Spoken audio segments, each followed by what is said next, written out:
Hey, good morning, or afternoon, evening, night, wherever you are in this world. Thank you for tuning into this impromptu video. Got a lot of topics I kind of want to discuss. Don't worry, I'll keep this as short as possible because I know you guys like the Amplified, man. We have a lot to do today, but on top of that, there's two shows tonight, AEW and NXT. They're going head to head, whether they like it or not. And both are bringing some pretty powerful shows tonight. So later on in this video, before we end this impromptu video, I'm going to go over the preview for AEW and the preview for NXT for later tonight. So that'll be before we go off the air in this video. But upon trying to keep this as short as possible, I do want to give you guys my detailed thoughts on the Tessa Blanchard situation. I haven't opened up about it. I haven't said anything. I left something on Twitter alluding to it, and that was it. So I do want to give you guys my thoughts. I'm not going to make this thing a long, hashed-out ordeal. I'm just going to tell you guys my honest opinion, which I hate just giving opinion. I like facts. So I am going to mix some factual content in there with my opinion. But I am going to give you guys my honest opinion / thoughts on Tessa Blanchard's situation and also the Paige and Triple H situation. Because everybody has their own opinion and everybody is pointing fingers at others that don't share their same belief or opinion. Is anybody really wrong here? Is anybody right? Or are these just opinions?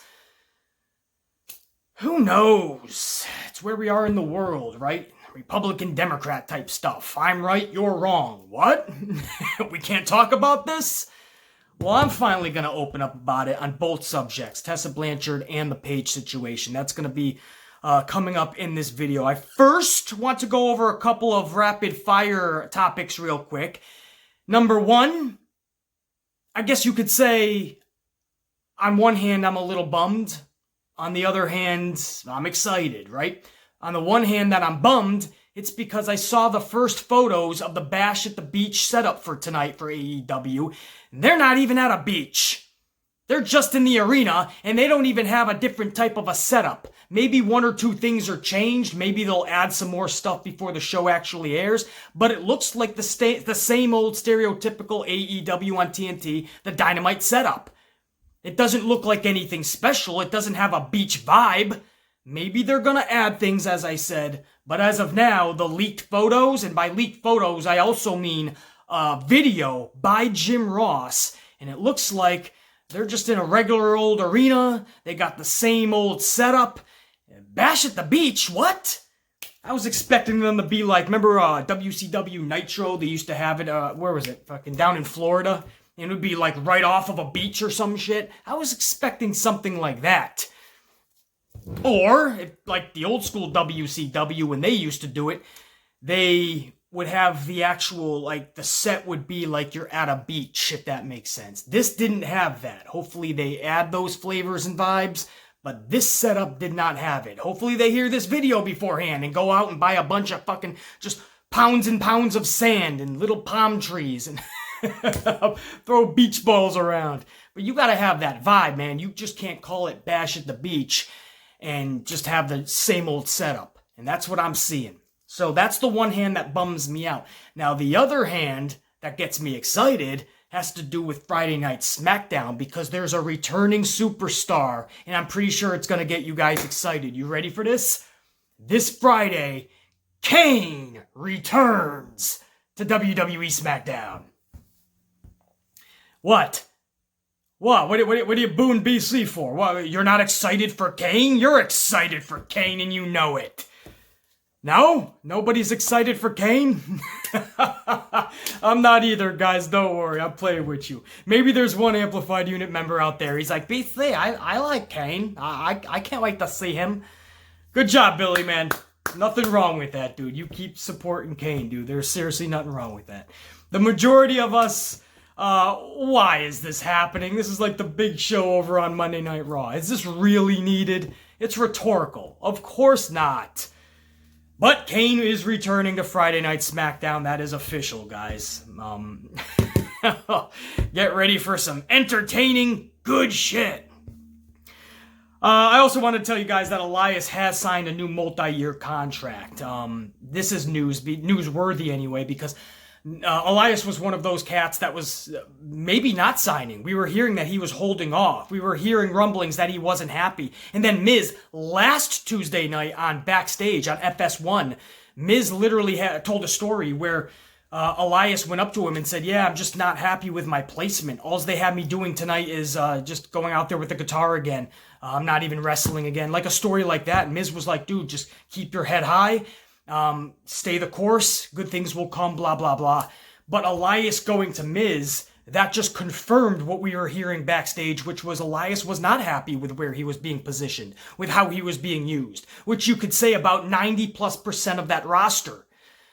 So we really looked at it as Elias could sign elsewhere, but money talks, and we've seen a lot of people, even somebody who I love in this business, you guys know Sasha Banks, she signed for the money as well. She actually made it her character as well. I'm not down with this type of character with Sasha Banks, all about the money, and not even caring if she's performing. I know she went all in with that type of character. I'm not down with that. Sasha Banks, face or heel, I want her to always know that or believe in the character that she's the best and she's going to outperform every night. This character where she's like, oh, I'm not even going to show up tonight, or how much are you paying me? I don't know. It's not landing for me. But in real life, Sasha did get that extension and get that money, or is going to get even more in the future, because I don't see her going, because money does talk. And a lot of people have re-signed, Elias now being one of them. Even though they're not happy, they're re-signing. Why? Because if somebody hands you $500,000 a year, what do you say? I'm being serious, guys. If somebody right now went up to you and said, yeah, you might not be thrilled for the next 5 years, you might not be totally happy, and you might not be happy at all, but I'm going to give you $500,000 every year to do this, what do you do? It's an honest thought, right? It's an honest question, Some people out there in the world would choose happiness over money. And there's the majority, I'm telling you right now, I've seen enough in this world to know that the majority of people out there, they will take the money because they are thinking that the money will lead them to happiness. But I've been around the block a time or two, and I can tell you, it doesn't. I've had all the money in the world, so to speak, at a couple of points in my life, and I can tell you that is not actually what leads to happiness. Some of the happiest moments of my life is actually when I had maybe $20 in my wallet. But they were some of the best times of my life, man.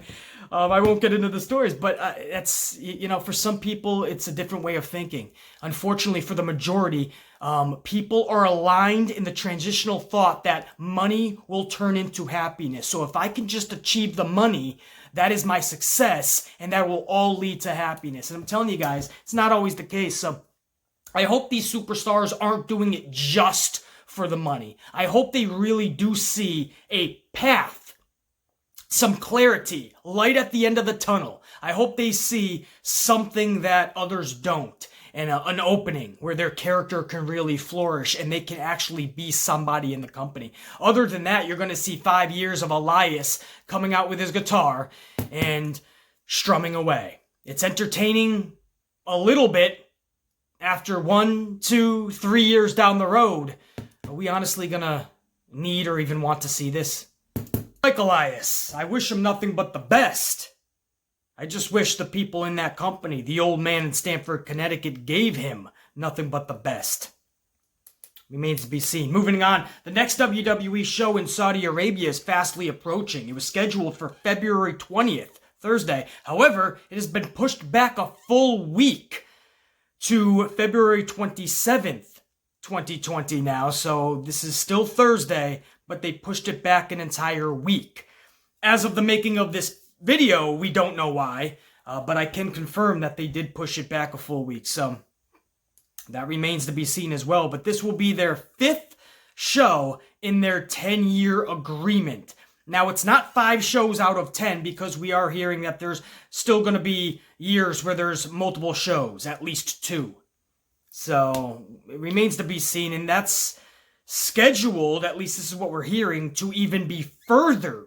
So if you think it ends at the 10-year mark, or if you think it ends at 15 shows, nah, trust me, there'll be more. Because just like the Elias situation, money talks. And if countries are going to come together with all these millions of dollars and hand them to you, you're going to put whoever wants to jump on a plane, you're going to get them on that plane, and they're going to be heading right over there. Next up, I want to talk about the Raw rating real quick. The WWE Raw rating for this week, it drew another record low. It seems like every time we're looking at the ratings for Raw, we're seeing the words record low right next to them. This week's Raw scored a 2.030. Again, this is a new record low for a non-holiday show. That again is a 2.030 for Monday Night Raw. What do you mean business is great? What do you mean the man, Becky Lynch, isn't the face of the company, you little weirdo? Now, yes, you can't just blame Becky, obviously. I mean, the shit always trickles down from the top, right? So you blame the old man first, and then you blame Triple H even. You can't let him get away scot-free here. Just because he oversees NXT and we like NXT. No, Triple H is still heavily involved with that WWE product. He's the right man, right at his hip, joined at the hip with Vince McMahon. Right there in Vince's ear is Triple H. So he doesn't get away with this. He doesn't get a mulligan. He doesn't get a pass. You gotta blame him. You gotta blame all the suits and ties, all of the creative department. You blame everyone, and then you get to the roster. And you have to start at the top of the roster. Well, Becky Lynch is supposed to be the face. This is the BS that they're spewing to us. They want you to believe that Becky Lynch is the face of the company. Then you start at her. Because if this was the 80s and business was horrible, Hulk Hogan would be to blame. If the late 90s, when they were giving Stone Cold Steve Austin that rocket and the ratings were not beating Nitro, in fact, WWE was still in flux like 93, 94, 95, Austin gets a big part of that, a big chunk of that blame. Pulling in some people, awesome. Not enough, buddy.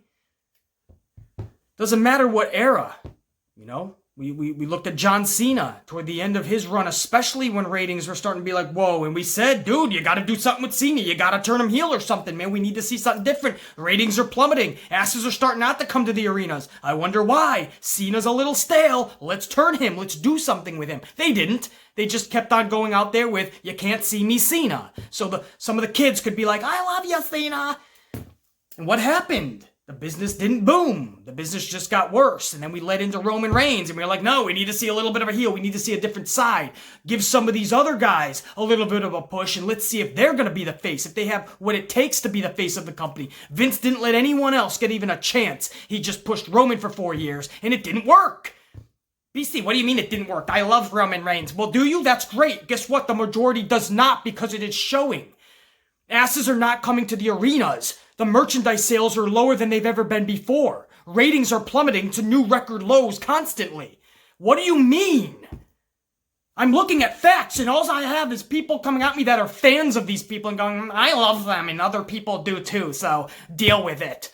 Okay, I'll deal with it, and you deal with the fact that they're not going over.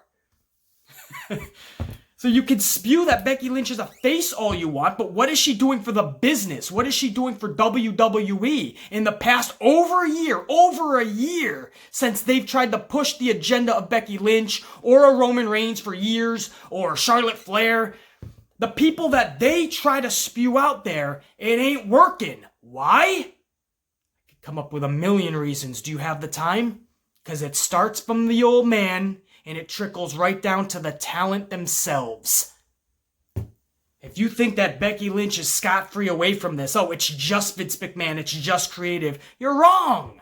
I could have told you from day one because I know the character of Becky Lynch. I know the total package. I know how she is on the mic. I know how she is carrying herself in a storyline. I know how her acting is. I know how her selling or non-selling is. Super Becky.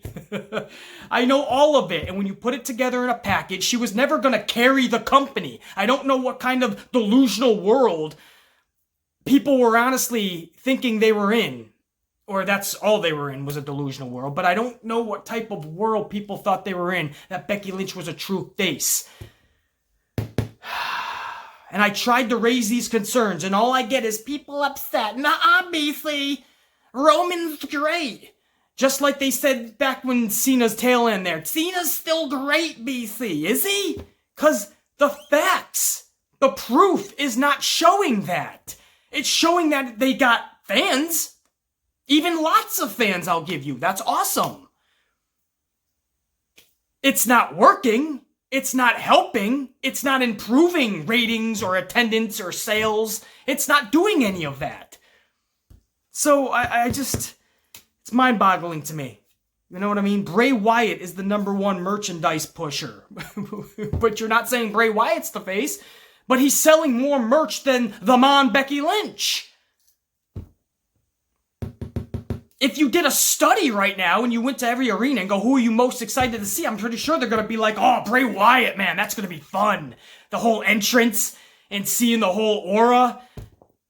You know, more than... So how do you... And this is what I mean. This is why I get passionate about this. It is nonsense to try to push somebody who knows what they're talking about, to try to push that somebody like that is the face, just like it was. This isn't just on Becky, just like the Roman Reigns whole deal for 4 years.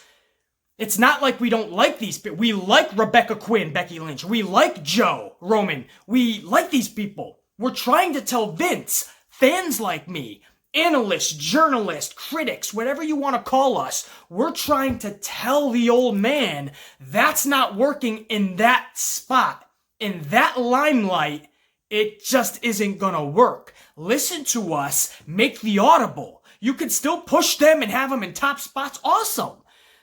But you have to also look at the other talent that you have, and you have to start pushing them, because you could find a diamond in the rut. You could find superstars that are ready to take over the company in the biggest of ways imaginable, but you're just not giving them the chance. I'm going off on a whole nother fucking spiel here and rant, and again, I could go a whole nother hour on why ratings are down, a whole nother hour on why merchandise is down, and everybody gets a piece of the blame. Nobody gets away from this, from Vince McMahon down to the talent themselves. At the top, which is supposedly Becky Lynch a little weirdo, and Roman, he gets a piece of that pie, all of them. Nobody gets away from this. Record lows. That means everybody as a team, because that's what Rollins said. Remember, Rollins said, we're all in this together and we all put out the best product possible, and people need to respect that. We don't need to do jack shit, first of all. If you're all a team and you're all in this together and you honestly feel you're putting out the best product, well, everything underneath the sun is telling you you're wrong. And you have to do better, Rollins. You, Roman. You, Becky. And everybody else in that company has to do better.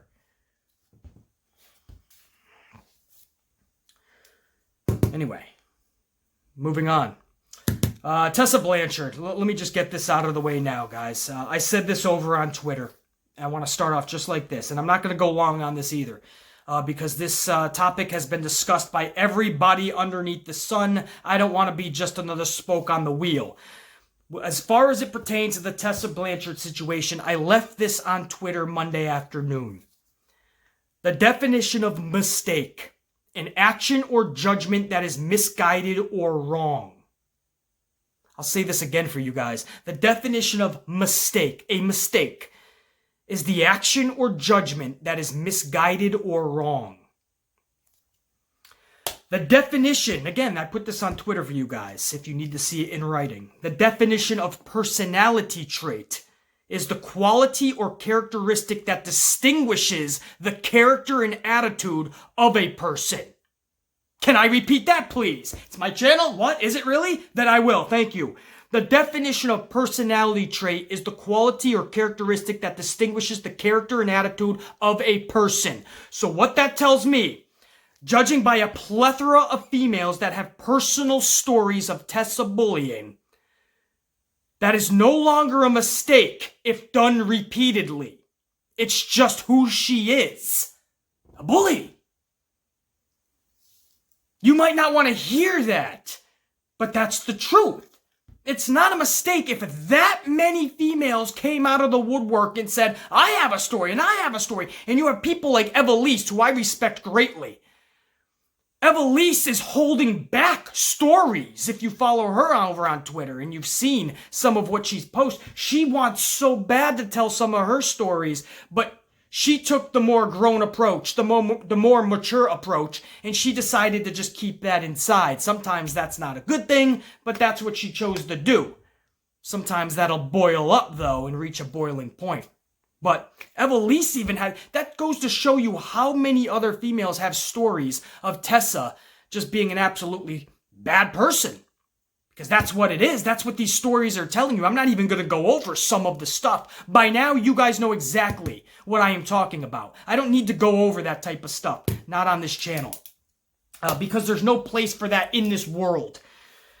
But if it was one time, maybe even 2 times, I'm one of those people where if I make a mistake, especially a drastic one, I'm not making it again. And I've made a million mistakes in my life. I am the king of mistakes. But I've learned from every one of them. But if you do it more than even, okay, I'll give you twice, right? I'll give you another mulligan. If you make a mistake more than twice, then it's not a mistake anymore. It's just a personality trait. That's the definition. And that's just who you are. She was a bully. She just wasn't a nice person in so many ways. Hopefully that has changed. We like her as a wrestler. Some people call her the greatest female wrestler. I laugh at that because that's hilarious. No, she's not even close to the greatest wrestler for the female. What are you talking about? Have you seen Tessa Blanchard matches? She's the best female in the... What are you talking about, dude? Get out of here. Oh my God. Wrestling-wise, Ember Moon would run circles around her.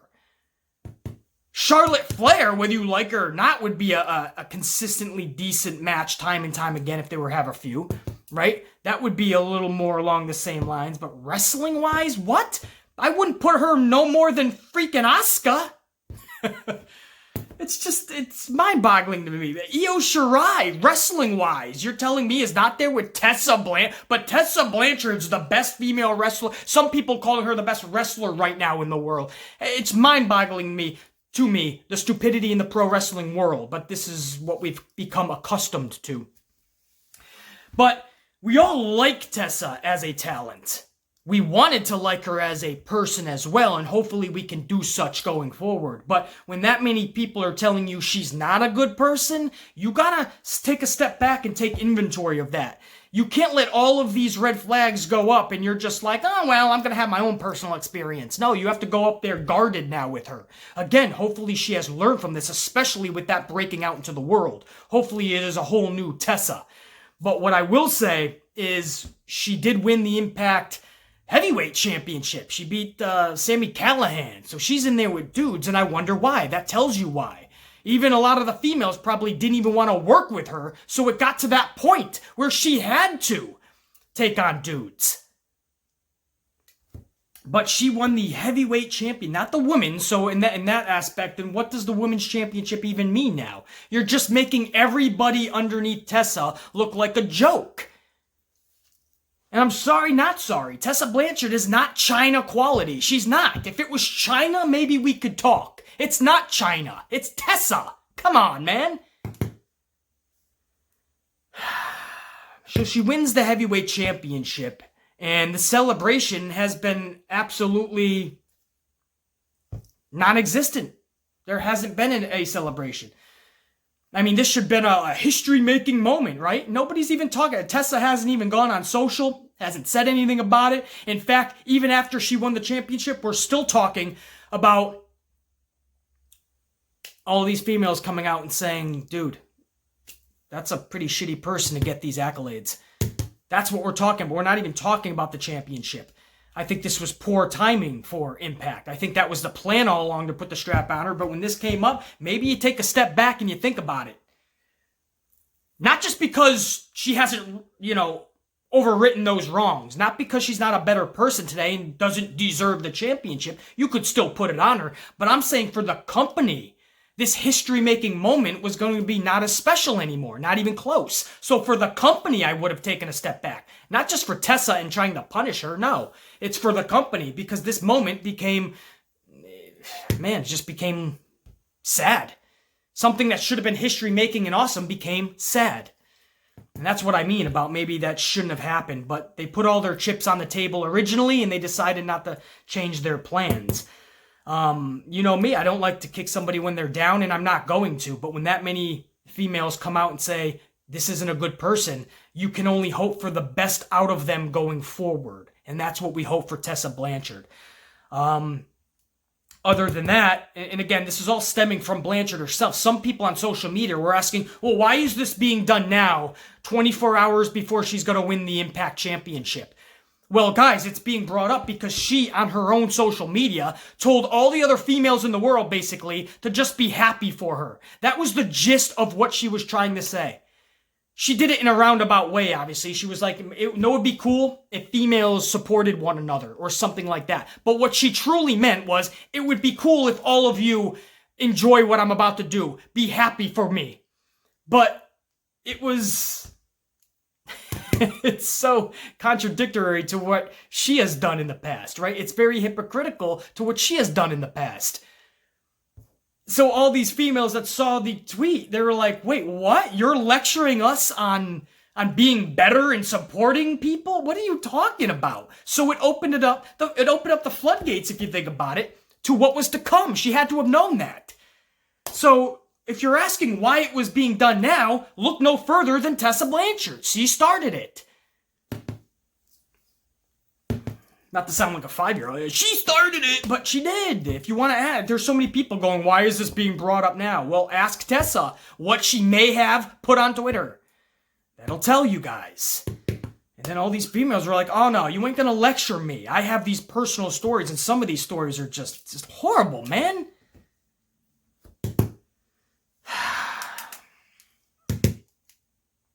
So that's my thoughts on Tessa. You know, I'm not going to go any harder because I don't want to drag anyone, but I do want people to know that this is not a mistake. This was who she was, and I say was because I'm hoping that has changed. I'm going to give Tessa the benefit of the doubt.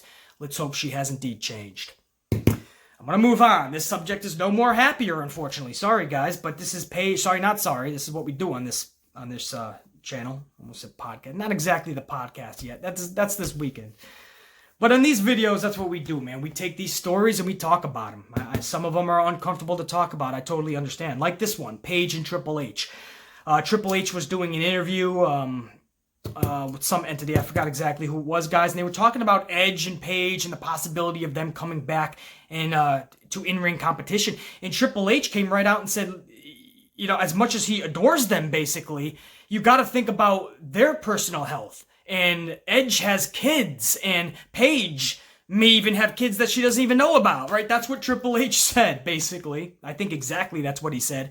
And a few people laughed that were in the room, and Triple H is like, thank you. In other words, like, you got the joke. And it ended up being a huge deal, especially for Paige. Paige actually took that video and captioned it herself with, even my own boss makes fun of me. No wonder you guys still do as well. And she retweeted that with Triple H's video, man. Can you imagine that? She just totally outed her boss. And that became a huge ordeal, and everybody has their opinion on it now. And so here's mine.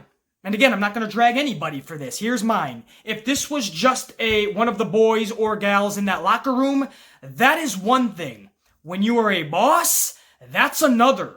So as a boss, it was very ill-advised. We all can admit that, right? Even those that went on social media and said, I see nothing wrong with it. I'm sure you can at least see that there is a little wrong with it, right? A boss of anything, if you're a boss at a car wash or a McDonald's or a local Stop and Shop grocery store, Walmart, any Fortune 500 company, if you're a boss, right, you probably shouldn't be making jokes about your employees/talent.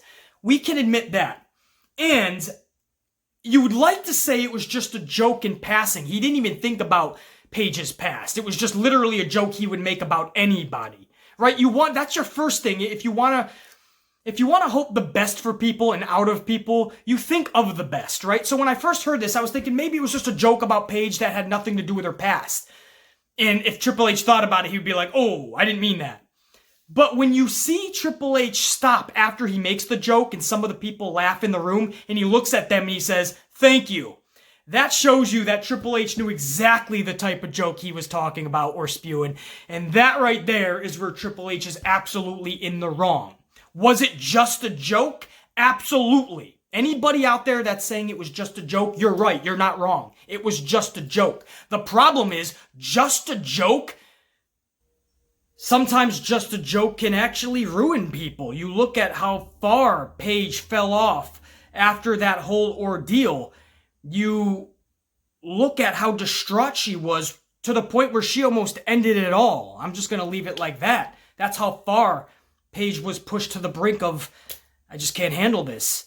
And that's what we mean. I mean, I understand people going, man, nobody can joke anymore. But maybe it's also cool that as a society, we've progressed to the point where we don't have to make jokes that are really going to torment people. And if you knew, and you should know as her boss, how hard she took that to the point where she did almost end it all, and then you go and make a joke like that. Yes, absolutely. There's people that are gonna say Triple H probably wasn't even thinking it was that big of a deal. It was a joke in passing. Absolutely. The point is, it still was ill-advised. So there still is wrong in it. You knew to the point to which she took it to, how far she fell off after that ordeal, and you make a joke about her having kids she doesn't know about. It's ill-advised. But they're mistakes that are gonna be made. You can't stop that. I'm gonna make them, you're gonna make them. We can try to be as smart about it as possible, right? We can try to be as less ignorant as possible. We're always gonna have some ignorance with us, right? Because we're always constantly learning in this world, which makes us ignorant to a lot of things. So hopefully we constantly do keep learning and never make the same mistake twice, Tessa. So we're always learning. We're always going to make mistakes like that. We're always going to, not willingly and not even consciously sometimes, affect somebody's feelings, right? We're going to hurt people and change their emotions from good to bad. Sometimes that's going to happen in life, and it's just, learning experiences, learning curves. We'll get better as people. We'll apologize, hopefully. But when you hurt somebody from your words, it's a joke to you. To them, it's real life. I hope that makes sense, guys. It was a joke, no doubt, and that's why nobody's really right or wrong here. We all just come together as a community and we talk about it. I see the wrong in what Triple H did. I also see why people feel it was just a joke, but those people need to realize that just a joke is real life to others and affects them greatly, and it has nothing to do with them being soft. It's literally her life, and she took a lot of hits for that. Even on this channel where we have to talk about that type of stuff, I was not easy on that because of what she did to the title. Forget the fact about the tapes. That's fine. All of us have made tapes. There's nothing wrong with that. But when you did that to the NXT Championship, dude, come on, man. Like, you have to pass that to the next person and beyond. Nobody wants to... Brah.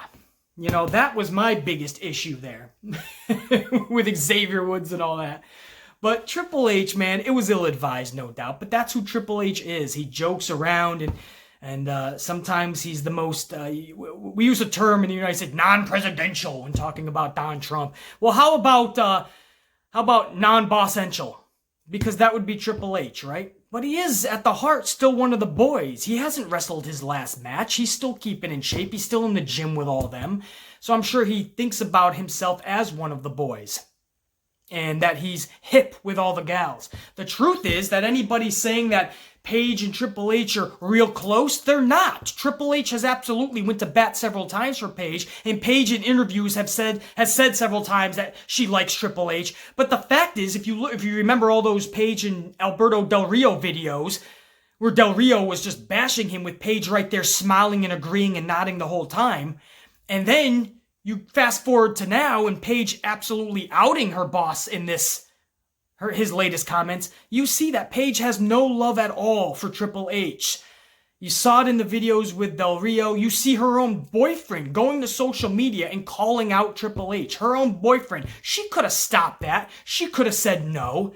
Just like her former boyfriend, Alberto, her new boyfriend. They're both attacking Triple H. I wonder why. It's because Paige, when they're laying in bed at night, talks shit about H. You think this is just out of the blue? You think Paige is like, no, I love Triple H. All the men in my life hate him. No, this is Paige absolutely agreeing with everything and probably being the catalyst to Triple H's issues and problems. Paige does not like Triple H. You guys got to know this. I see a lot of social media banter, people saying Paige and Triple H are tight. This is nothing. No, they're not tight at all. So that's my comments on Paige and Triple H. I'm not taking one side or the other. This isn't about taking sides. This is about can we be a little bit more thoughtful to who we're talking about? And when it comes to a blunt of a joke, can we be a little bit more thoughtful? Or are you trying to go for a zinger, right? If you're going for a zinger, if you truly don't care about the person's feelings, then make the joke. But this is not that scenario. This is a boss, Triple H, and this is employee Paige, making a joke about her running around having kids that she doesn't know about, I mean, if it's a dude, that's one thing, not to do a double standard here. But for a female not to know that you have kids, that's a harsh joke. I'm sure you wouldn't want your boss joking like that. Or some of you are probably going to be like, I would love a boss that jokes like that. I hear you. Some people are different. But again, Paige handled this really bad the first time. Maybe joking about it and you're the boss isn't the best way. I'm just asking, is that the best way to go about business if you're Triple H? My answer, no. Let's end this video with the reviews tonight, guys, for AEW and for NXT. NXT's preview for tonight is Riddle and Dunn versus Andrews and Morgan Webster, and Kushida and Alex Shelley versus the Grizzled Young Veterans. Both of these matches are held within the confines of the Dusty Rhodes Classic Tournament, the tag team tournament. Alright, tag team wrestling for me is kind of dead because WWE has made it such, and AEW has overexposed tag team wrestling to the point where I want to put my dome piece to a brick wall, but we're willing to give this Tag Team Classic a chance. There's been at least some good wrestling. I'm trying to get that care back for tag team wrestling. That's been lost. Speaking of tag teams, also tonight's preview is showing fallout from the Undisputed Era's appearance at the NXT UK TakeOver. So what's going to come from that? Also, there's going to be a battle royal tonight in NXT to determine the number one contender for Rhea Ripley's NXT Championship. That match taking place next week. So, pretty stacked NXT card. Just like over on AEW, they're promoting the Bash at the Beach, even though the leaked photos and the leaked video by Jim Ross himself is not showing a beach. Or even the semblance of a beach. Hopefully that changes by the time we go over to the show tonight. But tonight, AEW is previewing a number one contenders fatal four-way match. Young Bucks versus... Shut up out there, I'm talking!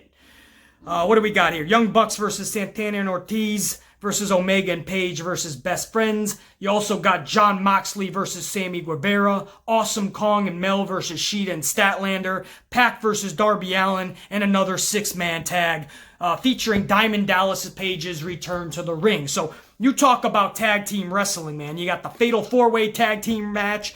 You got the tag team women's match. You got a six-man tag match. AEW is tag team galore. That's what their promotion is founded on. I really would like more one-on-one captivating type shit, but that's the Amplified, man. I'm gonna have to go yell at some fucking truck out there making noise. You don't make noise during an Amplified video. Fuck that shit. I don't care if there's multiple drivers, wingmen, passengers. They're all getting amplified, smacked upside their dome piece. Ant-Man, go about your Wednesday whooping that ass. I'll see you guys later this week for the podcast, SmackDown's review and reaction, and maybe even more impromptu videos. Of course, tomorrow, NXT's review and AEW's review. I'm going to whoop that ass. Check you later.